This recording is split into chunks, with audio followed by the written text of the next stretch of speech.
Estratégias nutricionais para corredores. Para mim, uma das coisas que mais causa confusão entre nutricionistas esportivos e corredores. Isso porque eu vejo rotineiramente pessoas que correm 3 quilômetros achar que faz sentido, durante a corrida, consumir, por exemplo, carbogel.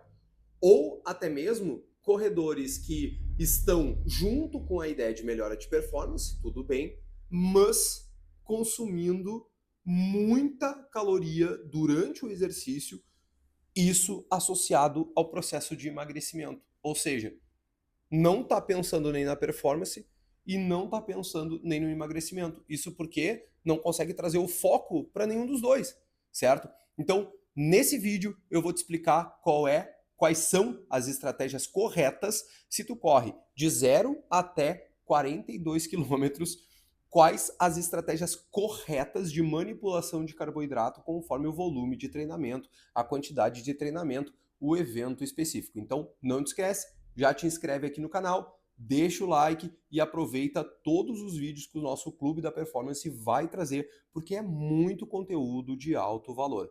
Vamos lá, pessoal. Primeira coisa é entender o que as referências científicas nos trazem com relação ao consumo de carboidratos relacionado ao treinamento de corrida. Vamos lá. Quando a gente fala de oxidação de glicose, esse é o marcador mais importante para a gente definir se uma pessoa realmente vai precisar de carboidrato durante o treino.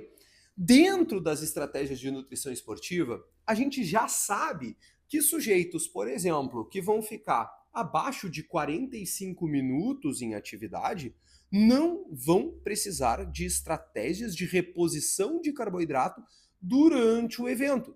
Então, por exemplo, se tu vai correr 5 quilômetros em 20 minutos, muito provavelmente não tem nenhuma estratégia durante o treino, durante o evento, que vá te trazer uma real vantagem com relação à oxidação de glicose. Por isso, quando a gente fala de corridas de 5 km, de 3 km, né, de 1,5 km, não há nenhuma vantagem clara em suplementar carboidratos durante essa corrida. Então vamos lá. Quando a gente está falando de corridas de 5 km para baixo, muito provavelmente não faz sentido algum tu suplementar carboidratos nesse modelo de corrida. E isso a gente vai estar falando mesmo de uma pessoa que quer só performance, uma pessoa que quer recomposição corporal e performance, uma pessoa que está focada só no emagrecimento e tem a corrida como um adicional, todos os tipos de pessoas que vão correr numa margem que vai até ali 40, 45 minutos, não há evidências suficientes que mostrem que, por exemplo, consumir carbogel durante esse exercício faça algum sentido.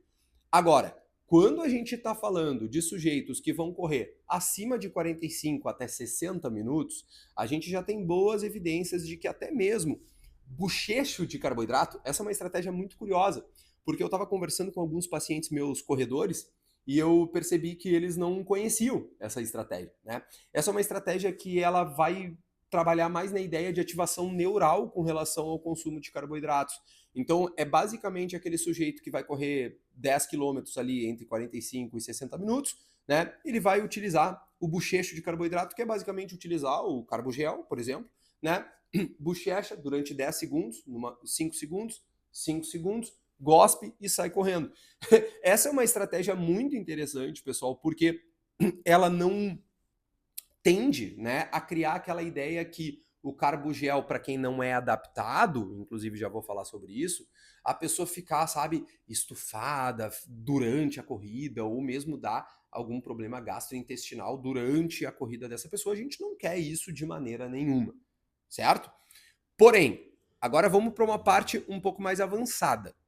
Quando a gente está falando de corridas que excedem 60 minutos, né, e vamos estar falando então, por exemplo, de 15 quilômetros, né, enfim, a gente já tem uma recomendação bem clara de que esse paciente consuma carboidrato durante exercício físico, certo? O que isso representa? Olha só que interessante. Entenderam que eu tô falando da quilometragem para vocês captarem aqui, né, uma média.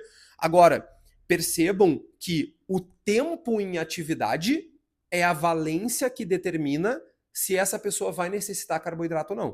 Então vamos lá, o tempo em atividade e não a quilometragem. Óbvio, né, pessoal? Porque tem gente que vai fazer 10 quilômetros em 20 minutos, esses animal aí que eu não sei de onde que saíram, eu tô brincando, né? E tem gente, exagerei, né, pessoal? E tem gente que vai fazer 10 quilômetros naturalmente ali por volta de 50, 55, 60 minutos, né? A grande maioria dos corredores de médio porte, digamos assim, né? E onde teremos recomendações conforme o tempo que o sujeito ficar em atividade e não conforme a quilometragem. Se a gente está falando de 60 minutos ou mais, né? Aí a gente já está falando de uma real necessidade de uso de carboidratos durante exercício. A gente estima, né, que cerca de 1 grama de glicose é oxidada por minuto, então a gente recomenda normalmente 60 gramas de carboidrato por hora de exercício, certo? 60 gramas de carboidrato por hora de exercício. Uma estratégia que a gente pode fazer, por exemplo, é dividir isso dentro do treinamento. Então, nada impede que a gente pense, por exemplo, em trabalhar com um carbogel aos 30 minutos, outro carbogel aos 60 minutos, né? Nada impede que a gente faça dessa forma, beleza? Ok. Agora, quando a gente está falando de estratégias que envolvem, de eventos que envolvem 90 minutos ou mais de exercício físico, aí a coisa começa a ficar cada vez mais séria mesmo, né? Porque daí a gente está falando de uma real necessidade do uso de carboidrato durante o treino para que se evite principalmente uma queda de desempenho muito brusca relacionada ao glicogênio muscular e à glicose plasmática, né? E que esse sujeito fique em atividade durante mais tempo, certo? Ou seja, a percepção de esforço dele seja controlada, né? Até a questão de recuperação dele, e a gente já começa a usar essa estratégia como forma de recuperar esse paciente, esse atleta, e tu que está me assistindo aí, que é uma pessoa que corre, né? Fica em atividade mais do que 90 minutos, certo? Nesse caso, até mesmo a recomendação de carboidratos é que se trabalhe com 60, 90 gramas de carboidrato por hora trabalhada, né? Por hora de exercício, certo? Agora, uma coisa que vocês devem estar se questionando muito aqui é qual o carboidrato que a gente vai optar, né? Bom, pessoal, a recomendação minha normalmente é que se teste a ideia de fato do carbogel, né, dos géis de carboidrato. Entendo que eu não estou falando a marca aqui, né? Eu estou falando o carboidrato em gel, né? Como a gente fala, porque é uma opção muito mais prática, né? Muito mais factível para o corredor, que ele simplesmente vai tirar ali do bolso dele, vai consumir durante o evento, né? E que faz muito sentido quando a gente vai pensar em praticidade, certo? Em praticidade.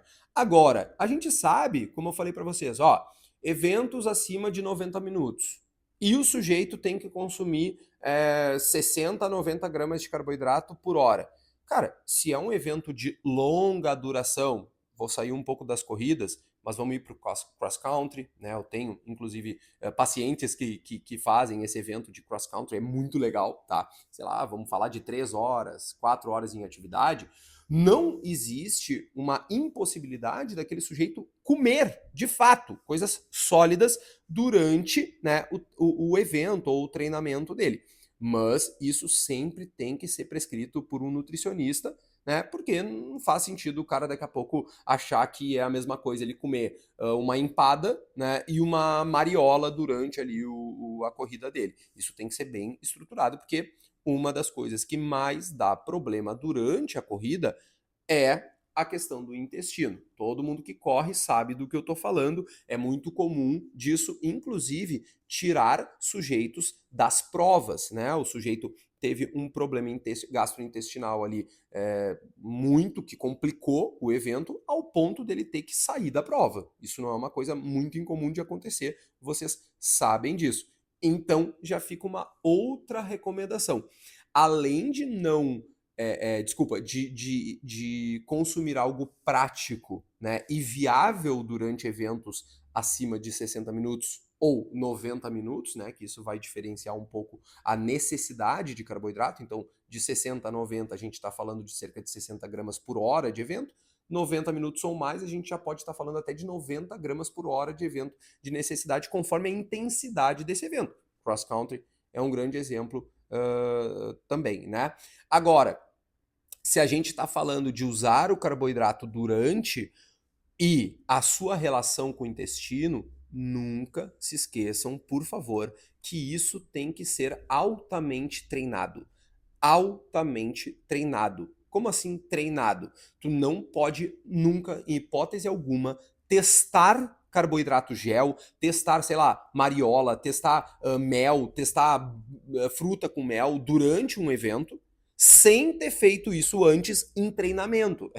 É por isso que existe, pessoal, aquilo que a gente chama de treinamento. Vocês vão testar também estratégias voltadas para o evento, né? Agora, aqui em Pelotas, esse final de semana a gente vai ter o Sunset Run, né? Onde eu estou preparando algumas pessoas que vão correr para esse desafio, que é um desafio que funciona assim: 3 quilômetros para 1 hora, 5 quilômetros, aproximadamente 1 hora, né? O tempo até fechar 1 hora, 5 quilômetros vai correr os 10 quilômetros, certo? Não dá para testar cafeína no dia. Saiu um pouco dos carboidratos, mas vamos lá. Não dá para testar. Deixa eu pensar. Bicarbonato de sódio no dia, né, gente? A gente vai treinar e testar isso antes, porque tudo que é estratégia, como por exemplo o próprio carboidrato gel, pode ser uma estratégia que complique a tua adaptação intestinal, aquilo principalmente, tu não responda muito bem e tu te prejudique muito na prova. Então, por favor, pessoal, sempre precisa de teste antes do evento. Vamos lá. Em resumo, o que vocês precisam entender a respeito de suplementação de carboidrato em provas de corrida? Se a gente está falando de uma prova que dure menos do que 45 minutos, o que a gente sabe não precisa suplementar carboidratos intra-prova. Se a gente está falando de uma prova que dure abaixo de 45 minutos, não precisa suplementar carboidratos intra-prova. Não há evidências contundentes de que colocar carboidrato intra-provas abaixo de 45 minutos vá trazer benefícios para o corredor. Agora, se a gente está falando de algo de 45 a 60 minutos, a gente já pode pensar numa ideia de bochecho de carboidrato. 5 segundos, 5 segundos, gospe. A própria ativação neural já é suficiente, né, para esse estímulo que o corredor precisa para melhorar desempenho. Se a gente está falando de provas acima de 60 minutos, a gente já está falando de uma necessidade real da suplementação de carboidratos que precisa ser organizada conforme estratégia nutricional adequada para aquele paciente. Por exemplo, existe uma diferença gritante do paciente que vai ficar 60 minutos correndo, mas ainda, além disso, ele está num processo de emagrecimento, né? Vamos lá, ele tem um diabetes tipo 2, né? Um exemplo, e um paciente de alta performance, atleta de nível amador, até profissional, até elite, vamos lá, né? Que vai necessitar realmente daquela suplementação a ponto de ter um benefício real daquilo e não precisar se preocupar com nenhuma outra coisa, como por exemplo, se vai emagrecer, se vai engordar, enfim, né? E quando a gente fala de provas acima de 90 minutos, essa necessidade ainda é mais aumentada porque a gente vai ter uma oxidação de glicose, que é o determinante para a gente saber se o sujeito vai precisar de carboidrato ou não, bem aumentada. Então, te guia nessas dicas, tá? Procura um nutricionista esportivo se tu faz algum esporte e exercício físico e não deixa de acompanhar os nossos conteúdos aqui do Clube da Performance. Já deixa o teu like, te inscreve no vídeo e até o próximo. Beijão!